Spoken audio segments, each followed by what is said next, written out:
बिस्मिल्लाहिर्रहमानिर्रहीम। अस्सलाम वालेकुम। मैं आपका टीचर मोहम्मद मसूद और आफ्टर अ लॉन्ग टाइम मैं वापस आ गया हूँ चैप्टर नंबर 8 के लिए। और इंशाल्लाह चैप्टर नंबर 8 के बाद चैप्टर नंबर 9 स्टार्ट करेंगे। चैप्टर नंबर 8 जो है वो लास्ट चैप्टर है एमएस एक्सेल का।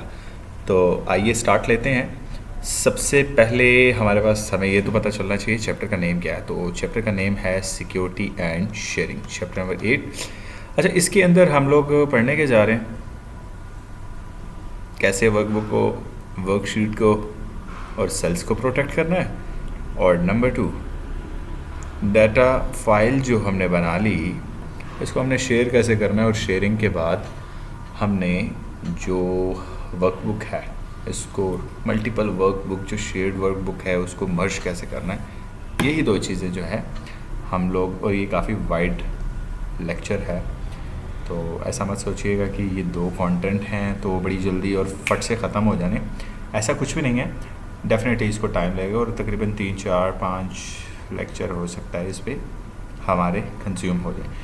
खैर, चैप्टर नंबर 8 के बाद हमारा जो नेक्स्ट चैप्टर नंबर 9 होगा वो हमारे पास एमएस वर्ड होगा।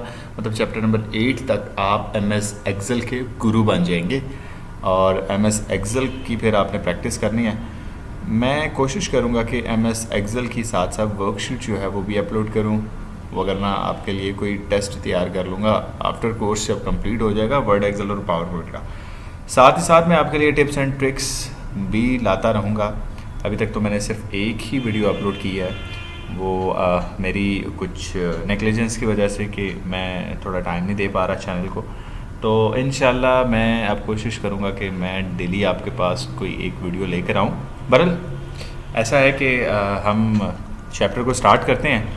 तो एमएस वर्कबुक जब हम बना लेते हैं तो it is not the big thing कि आपने वर्कबुक बना ली। द बिग थिंग कि आप बनाने के बाद आप उसको महफूज कैसे करेंगे, मतलब आप उसको कैसे जो है प्रोटेक्ट कर सकते हैं। तो स्टार्ट करते हैं। आइए, सबसे पहले आपने एमएस एक्सेल को ओपन कर लेना। कोई भी वर्कशीट मेरे पास यहाँ पर कोई ना कोई, जैसे बुक 1 है, इसको मैं ओपन कर लेता हूँ। और इसके बाद कोई भी वर्कबुक जैसे मैंने ओपन कर ली, तो वर्कबुक ओपन करने के बाद मैं देखता हूँ कि हमारे पास यहाँ पर ये वर्कबुक ओपन हो चुकी है। तो इसके बाद हमने वर्कबुक को प्रोटेक्ट करना है। सबसे पहले तो हमारे पास फ़ाइल पे हम क्लिक करेंगे और फाइल पे क्लिक करने के बाद हमारे पास है इन्फो। इन्फो एक्चुअली शॉर्ट लिखा हुआ है, इन्फो इन्फॉर्मेशन से निकला है। तो बेसिकली इन्फो जो है वो हमें फाइल या वर्कबुक का डिटेल जो है, वर्कबुक की डिटेल जो है वो प्रोवाइड करती है, प्रॉपर्टीज़ प्रोवाइड करती है। अब यहाँ पर देख लें आपके पास साइज़ ये आ गया जी, इस पर आप टाइटल दे दें तो टाइटल ये आ जाएगा।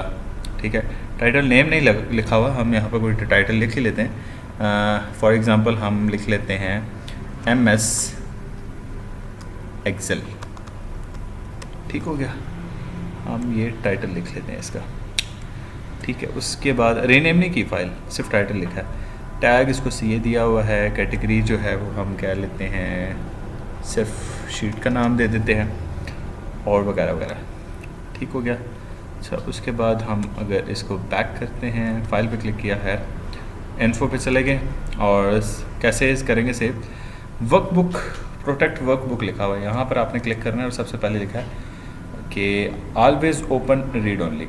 जब आप इस पर क्लिक करेंगे तो ये मार्क एज़ फाइनल हो जाएगी, या ये लिखा है mark as final. Mark as final करेंगे तो अब ये वर्कबुक एक्चुअली फाइनल मार्क होगी। अब ये है कि आपके टैब्स जो हैं वो बिल्कुल हट गए हैं, हाइड हो गए हैं। ठीक है, अब डेफिनेटली आप सिलेक्ट तो कर सकते हैं लेकिन कुछ लिख नहीं सकते, क्योंकि अभी मैं कीबोर्ड से कुछ लिख रहा हूँ, लेकिन ये है कि यहाँ पर मैं किसी भी चीज़ को लिख नहीं सकता। तो जब आप मार्क एज़ फाइनल करेंगे तो मार्क एज़ फाइनल करने से हमारे पास अब डाटा जो है वो एडिट नहीं हो सकता। मैंने आपको बताया कि मैं कीबोर्ड पे प्रेस कर रहा हूँ बटन, लेकिन और इसी तरह आपके पास ये हाईलाइट भी नहीं हो रहे ऑप्शन, सारे जो हैं अनहाईलाइट हुए हैं। ठीक है, क्योंकि ये देखें रीड ओनली लिखा है, मार्क एज़ फाइनल हुआ हुआ है। एक्चुअली होता मार्क एज़ फाइनल यूज़ क्यों करते हैं?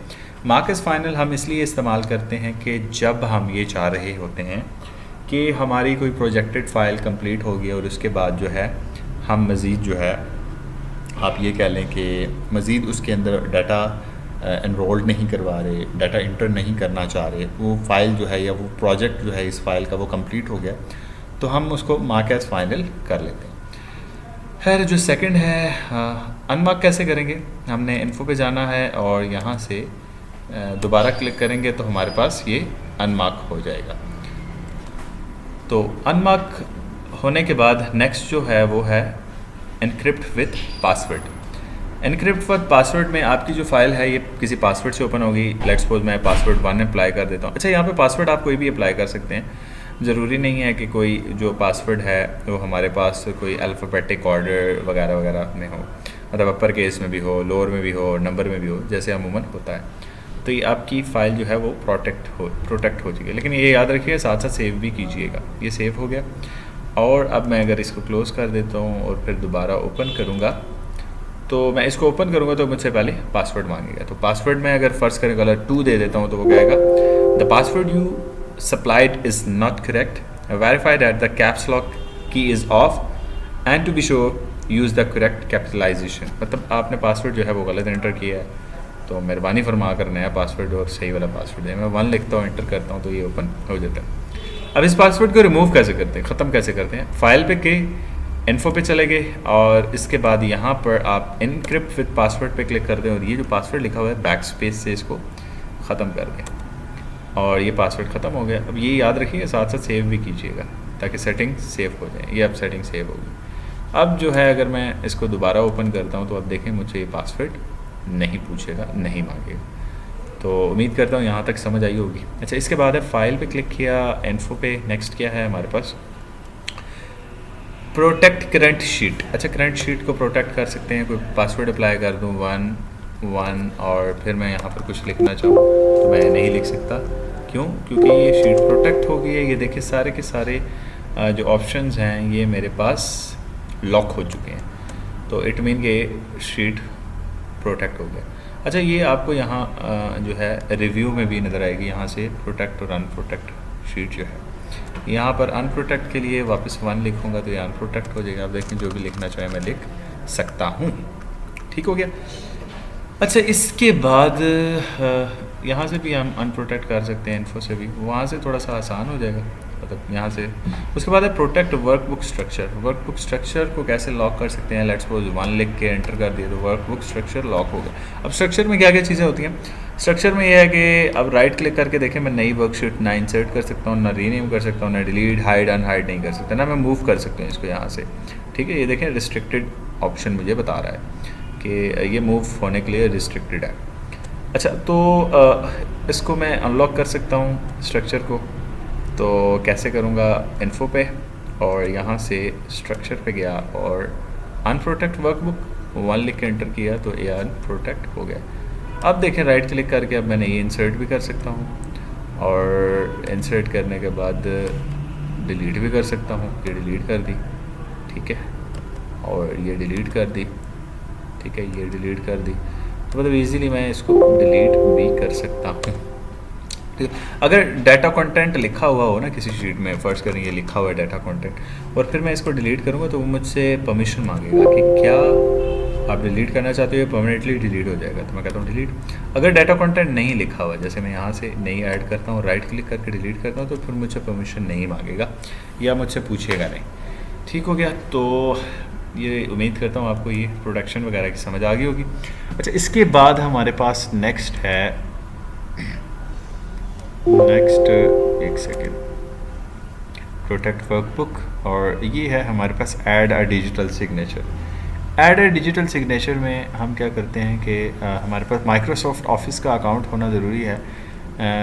बस इतना मैं आपको बता दूं कि यहाँ पर ये है कि आप सिग्नेचर यहाँ ऐड कर सकते हैं। तो आपके पास माइक्रोसॉफ्ट का अकाउंट होना ज़रूरी है। माइक्रोसॉफ्ट अकाउंट होगा, उसके बाद जब सिग्नेचर की बात होगी तो फिर आप पैड पे ही कोई सिग्नेचर कर लेंगे और उसको यहाँ पर एनरोल करवा देंगे। ठीक है, तो ये था हमारा फर्स्ट चैप्टर और इंशाल्लाह हम नेक्स्ट लेक्चर में इसके बाद हम शेयरिंग और मर्जिंग की तरफ चलेंगे। ये थी आपके पास सिक्योरिटी का ऑप्शन था, हमारे पास बुक में भी हम देख लेते हैं कुछ इसी तरह ही है। ठीक है, ये हमारे पास आगे तो शेयरिंग वर्कबुक आगे तो कुछ ऐसा ही है।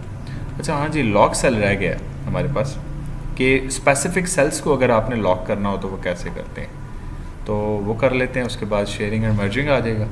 खैर तो सेल्स स्पेसिफिक सेल्स को लॉक करने के लिए हमने करना ये है, फ़र्ज़ करें कि ये मेरे पास 60 लिखा हुआ है, इसको मैं लॉक करना चाह रहा हूँ। मतलब मैं ये कहता हूँ कि बाकी सब एडिटेबल हों, जबकि ये जो 60 है ये लॉक हुआ हो। जैसे मैं इसको 70 लिख लेता हूँ, 80 लिख लेता हूँ, सॉरी इसी को 80 लिख लेता हूँ, तो मतलब मैं बाकी सबको चेंज कर सकूँ, इसको ना कर सकूँ। तो सबसे पहले आपने सेलेक्ट करना है, सेलेक्ट ऑल। एक तो कंट्रोल ए प्रेस करके भी कर सकते हैं आप सेलेक्ट ऑल, और यहाँ से भी कर सकते हैं। कंट्रोल ए करेंगे तो सबसे पहले डाटा जो लिखा होता है वो सिलेक्ट होता है, दोबारा कंट्रोल ए करें तो पूरी शीट हो जाती है। तो सिलेक्ट ऑल करने के बाद नेक्स्ट जो ऑप्शन है वो ये है कि आपने होम टैब में किसी भी ड्रॉप डाउन के लिए फ़ॉन्ट का ड्रॉप डाउन जो है इस पर क्लिक करना है, और लास्ट पे लिखा है प्रोटेक्शन, यहाँ से आपने अनलॉक कर लेना है। अनलॉक करने के बाद मतलब अब ये सिलेक्ट हो गए हैं अनलॉक।